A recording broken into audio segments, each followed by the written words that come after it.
जी हाँ गाइज, आप में से सभी बच्चों का एक एम होगा कि सर डिप्लोमा कंप्लीट होते के साथ एक सरकारी जॉब आपके हाथ में होनी चाहिए। लास्ट में रियलाइज होता है कि सर बहुत कुछ पढ़ना था जो हमने कॉलेज टाइम पे नहीं पढ़ा। खास तौर पे फर्स्ट ईयर में सिलेबस की अंडरस्टैंडिंग बहुत अच्छे से हो जानी चाहिए कि क्या क्या पूछा जाता है, कि आपको सिलेक्शन लेना है, सिलेक्शन के लिए अभी से अपना टाइम इन्वेस्ट करना है और कितना समय इन्वेस्ट करना है, लगभग 4 साल इन्वेस्ट करना है। Hello engineers. जितने भी डिप्लोमा इंजीनियर्स हैं, जिन्होंने सिविल, मैकेनिकल या इलेक्ट्रिकल इंजीनियरिंग से अपने डिप्लोमा को किया है, या फिर जो डिप्लोमा के फर्स्ट ईयर में अभी गए हुए हैं, या फिर सेकेंड ईयर में हैं, या फिर फाइनल ईयर में हैं, उन सभी के लिए ये वीडियो बहुत ही खास है। खास तौर से उन बच्चों के लिए जो अभी डिप्लोमा में जाने के बाद शुरुआत कर रहे हैं। जी हाँ गाइज, आप में से सभी बच्चों का एक एम होगा कि सर डिप्लोमा कंप्लीट होते के साथ एक सरकारी जॉब आपके हाथ में होनी चाहिए, और उस सरकारी जॉब को पाने के लिए कहीं ना कहीं आपका जब टाइम निकल जाता है और आप फाइनल ईयर में पहुंचते हो, तो एक अननेसेसरी जो प्रेशर क्रिएट होता है, जो आप चाहते नहीं हो, आपको लगता है कि सर एग्जामिनेशन देंगे और सिलेक्शन हो जाएगा, और लास्ट में रियलाइज होता है कि सर बहुत कुछ पढ़ना था जो हमने कॉलेज टाइम पे नहीं पढ़ा, जिसकी वजह से हमारा सिलेक्शन नहीं हो पाया, या फिर मुझे टाइम लग रहा है सिलेक्शन लेने में। तो वो सारी समस्याएं खत्म होंगी। आज आपको समझाऊंगा कि किस तरीके से अपने फर्स्ट ईयर से ही अपने आप को तैयार रखना है, प्लान रखना है, ताकि आपका फाइनल ईयर आते आते आपका सिलेक्शन हो जाए। तो आइए समझते हैं। सबसे पहले तो देखो यार, डेली बेसिस पे आपको 2 से 3 घंटे का रूटीन जरूर फॉलो करना है। अगर आप डिप्लोमा कर रहे हैं, फर्स्ट ईयर में है या सेकेंड ईयर में, सभी बच्चों को सजेस्ट कर रहा हूं कि ये काम तो आपको सबको करना है। 2 to 3 आवर्स का डेली टाइम एलोकेट करना है, apart from your semester preparation. Semester की पढ़ाई के अलावा क्या करना है, उसमें अपने टाइम को एलोकेट कुछ इस तरीके से कीजिए कि 60% हिस्सा टेक्निकल पार्ट को, और 20% हिस्सा रीजनिंग और एप्टीट्यूड के लिए, और 10% करंट अफेयर के लिए, और पीवाईक्यू एंड रिवीजन के लिए 10%। ये टाइम को बांटने का तरीका है। अपनी जो प्रिपरेशन है उसमें कितना कंटेंट, किस पे कितना फोकस करना है, उसको इस तरीके से हमें बांटना है। इसके बाद क्या करना है सर, फर्स्ट ईयर में और सेकेंड ईयर में जो भी एस्पिरेंट हैं, उन सभी को ध्यान से समझना है। जो लेटरल एंट्री के थ्रू गए हैं, यानी जो 12वीं पास करके गए हैं, उनकी बात कर रहा हूं, और जो डायरेक्टली फर्स्ट ईयर में है। तो देखो, जिनका 3 साल का डिप्लोमा, 2 साल का डिप्लोमा, सबको ध्यान से सुनना है ये बात। देखो, सेमेस्टर की प्रिपरेशन और जेई की प्रिपरेशन, ये जब जेई एग्जामिनेशन के लिए डेडिकेटेड पढ़ाई करते हो आप, जब डिप्लोमा पास आउट करते हो, तो आपको लगता है कि ये प्रिपरेशन बिल्कुल अलग है। लेकिन अगर आप कॉलेज में हो तो ये बात आपको समझना पड़ेगा कि सेमेस्टर एग्जामिनेशन के प्रिपरेशन के साथ साथ ही इसके लिए भी पढ़ना पड़ेगा, और ये बहुत ज्यादा डिफरेंट नहीं है। बस सब्जेक्टिव क्वेश्चन जो आपके डिप्लोमा के एग्जामिनेशन में पूछे जाते हैं सेमेस्टर एग्जामिनेशन में, यहाँ पे आपको objective multiple choice question type से आपको देखने को मिलते हैं।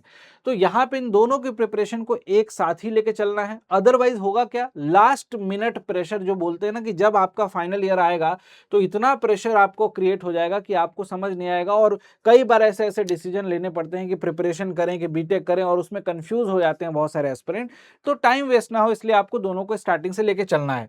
फर्स्ट ईयर में बेटा क्या करना है, अपने इंजीनियरिंग के बेसिक्स को बिल्ड करना है। अभी बताऊंगा आगे चल के कि कितना हेल्पफुल है, और एक टूल भी प्रोवाइड कराऊंगा जिससे कि आप ये सारे काम कर सकते हो अपने आप, अपने मोबाइल में बैठे बैठे। ठीक है, तो basic engineering, build your basic engineering, मतलब जितने भी इंजीनियरिंग के टूल्स हैं, जैसे सपोज करो कि फॉर एग्जांपल किसी सब्जेक्ट में अच्छी कमांड बनानी है, तो आपको इंटीग्रेशन पता होना चाहिए, आपको मैकेनिक्स आनी चाहिए, स्ट्रेंथ ऑफ मटेरियल पढ़ना है तो बहुत सारे छोटे छोटे ऐसे सब्जेक्ट होते हैं जो हेल्पिंग टूल होते हैं, जिनका यूज पूरे के पूरे इंजीनियरिंग में होता है, उनको बहुत मजबूत करना है। साथ साथ में मैथमेटिक्स और इंजीनियरिंग ड्राइंग वाला पोर्शन जो होता है, कई बार क्या होता है, ईडी वाला पोर्शन बाकी बच्चे नहीं पढ़ते हैं, छोट सोचते हैं कि चलो इसको इग्नोर भी किया जा सकता है, लेकिन मैं कहूंगा खासतौर से सिविल इंजीनियर्स को कि यहाँ पे उसको पढ़ना है, क्योंकि यहाँ पे ये अभी इस समय बिल्ड हो गया, तो आपको एग्जामिनेशन में बहुत हेल्प करेगा। एप्टीट्यूड और रीजनिंग की प्रैक्टिस, ब्रिस्क प्रैक्टिस, जो छोटे छोटे क्वेश्चन लगाने हैं और आराम से, ज्यादा समय नहीं देना है, 30 मिनट ही निकालना है डेली बेसिस पे, इतना निकाल के आपको काम करना है इस पे। और धीरे धीरे ये आप फाइनल ईयर आते आते आपको लगेगा कि इतना स्ट्रांग हो चुका है कि सर आरआरबी या एसएससी कोई भी एग्जाम देने जा रहे हो, दोनों के एग्जामिनेशन में पूरे के पूरे क्वेश्चन आपके सही होंगे। तो अभी से आपको इसके लिए लगना है। ठीक, और खास तौर पे फर्स्ट ईयर में सिलेबस की अंडरस्टैंडिंग बहुत अच्छे से हो जानी चाहिए कि क्या क्या पूछा जाता है, किस टॉपिक से पूछा जाता है, कौन से सब्जेक्ट इंपॉर्टेंट है, कौन से सब्जेक्ट लेस इंपॉर्टेंट है, ये आपका फर्स्ट ईयर में कंप्लीट हो जाना चाहिए। इसके बाद आता है दूसरा साल। इसमें आपको अपने कोर टेक्निकल के सब्जेक्ट जो जहां से सबसे ज्यादा सवाल पूछे जाते हैं उन सभी सब्जेक्ट्स को आपको मजबूत करना है। कैसे मजबूत करना है, उसके लेक्चर्स देखने हैं, वहां पे इंपॉर्टेंट प्रीवियस ईयर के क्वेश्चन सॉल्व करने हैं, शॉर्ट नोट्स बनाने हैं अपने जो कि फाइनल ईयर में आपको काम आएंगे, रिवीजन के टाइम पे एक फॉर्मूला बुक बनानी है। सबके बारे में गाइडेंस जो है वो फैकल्टी आपको देते रहते हैं। इस चैनल पे आपको सारी चीजें मिलती रहती हैं। प्रीवियस ईयर क्वेश्चन का सॉल्व करना बड़ा इंपॉर्टेंट है और चैप्टर वाइज ही शुरुआत करनी है। वीकली मॉक टेस्ट भी आपको धीरे धीरे देने लगना है, स्टार्ट कर देना है सेकंड ईयर से। थर्ड ईयर में जाते जाते आपका फुल सिलेबस का रिवीजन हो जाना चाहिए, कम से कम 2 से 3 बार। अंतिम वर्ष में आपको क्या करना है, आपने पूरी चीजें ऑलमोस्ट पढ़ रखी है, तो अब पढ़ाई के साथ साथ रिवीजन भी स्टार्ट हो जाएगा। अब यहाँ पे ज्यादा से ज्यादा फोकस होगा क्वेश्चन प्रैक्टिस पे, मॉक टेस्ट पे ज्यादा फोकस होगा, स्पीड एक्यूरेसी पे फोकस होगा, टाइम के अंदर हमारे क्वेश्चन हो रहे हैं कि नहीं इसको हमें चेक करना है। तो ये सारा का सारा कुछ आपको करना है फाइनल ईयर में। और करंट अफेयर खासतौर से फाइनल ईयर में क्यों, क्योंकि आपको पता है करंट अफेयर के क्वेश्चन जनरली 1 साल के पूछे जाते हैं, तो ज्यादा फोकस इस पार्ट पे भी आपको करना है और नॉन टेक्निकल पार्ट पे। अब ये सारी चीजें अगर एक ही जगह से करना चाहते हो तो कैसे कर सकते हो, आप सभी के लिए जो हेल्पिंग टूल है वो मैं आपको बताने वाला हूं।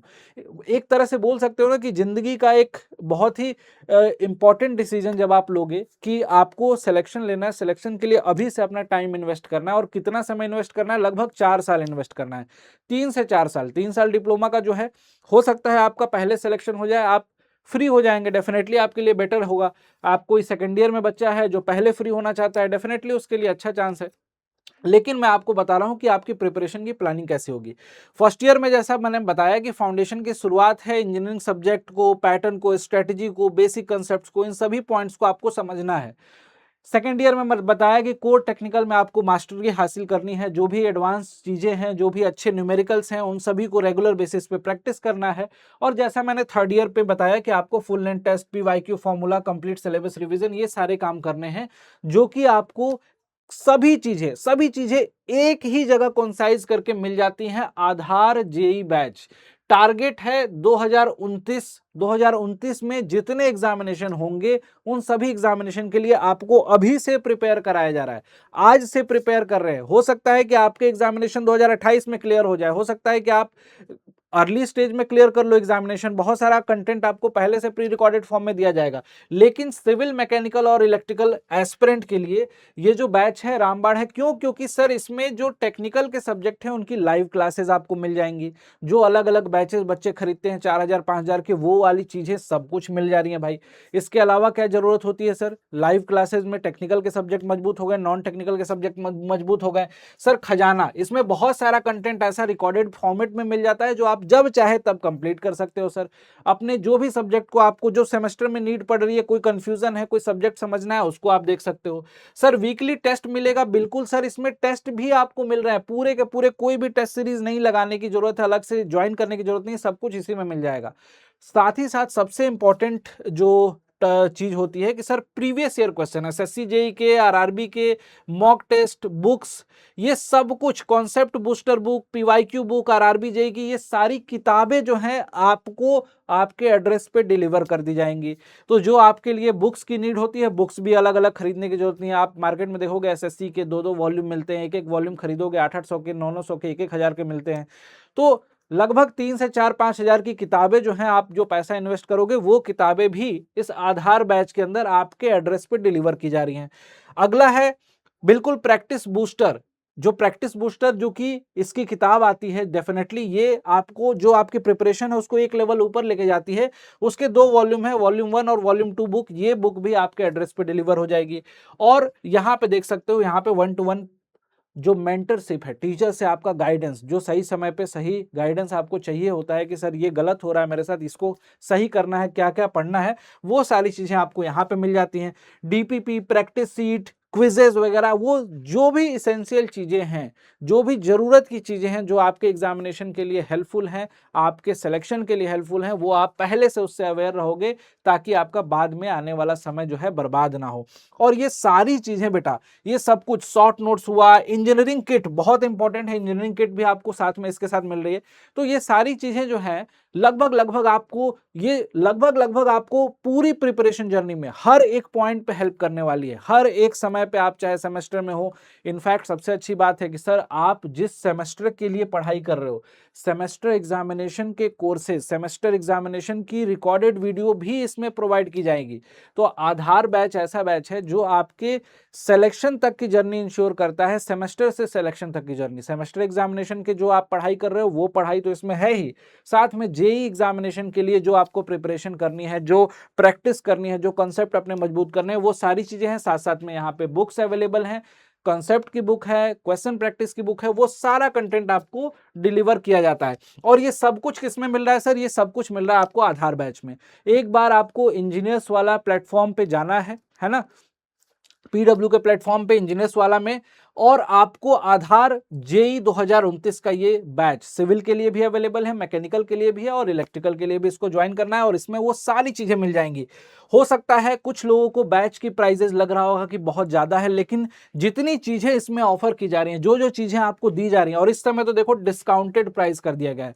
20,999 का था, इस समय 10,899 में 4 साल तक वैलिड होगा आपके पास। 4 साल तक बैच, जनरली 1 साल के बैच 4,000 में मिलते हैं, ये 4 साल के लिए बैच आपको 10,000 में। और साथ साथ में ये भी समझना है कि यहाँ पे जो बुक्स दी जा रही हैं, इटसेल्फ बुक्स आपको 4 से 5,000 की कीमत की हैं। किताबें और इंजीनियरिंग किट जो आपको दिया जा रहा है वो सब कुछ मिला के वर्थ इट है, और इस समय मिनिमम प्राइस में मिल रहा है। तो इसको जरूर ज्वाइन करना है आपको। आपकी ब्रांच सिविल है, इलेक्ट्रिकल है या मैकेनिकल है, अपनी फाउंडेशन की तैयारी जो है आज से ही स्टार्ट करना है बेटा, और अपने प्रिपरेशन को बूस्ट करते हुए चलना है। हर एक पड़ाव आपको अच्छे से टैकल करते हुए चलना है, तभी आपका सिलेक्शन होगा। फोकस करके पढ़िए, और आई होप आप लोगों को सारी बातें समझ में आई होंगी कि हर सेमेस्टर के हर सब्जेक्ट को पढ़ना है, साथ साथ में उन सब्जेक्ट से रिलेट भी करना है कि वो इंजीनियरिंग एग्जामिनेशन में वहां से कौन कौन सी चीजें पूछी जा रही हैं। अगर पहले से ही अपडेट रहोगे तो डेफिनेटली आपको एग्जामिनेशन में सिलेक्शन लेने में टाइम बिल्कुल नहीं लगेगा। Thank you so much, that's all for today.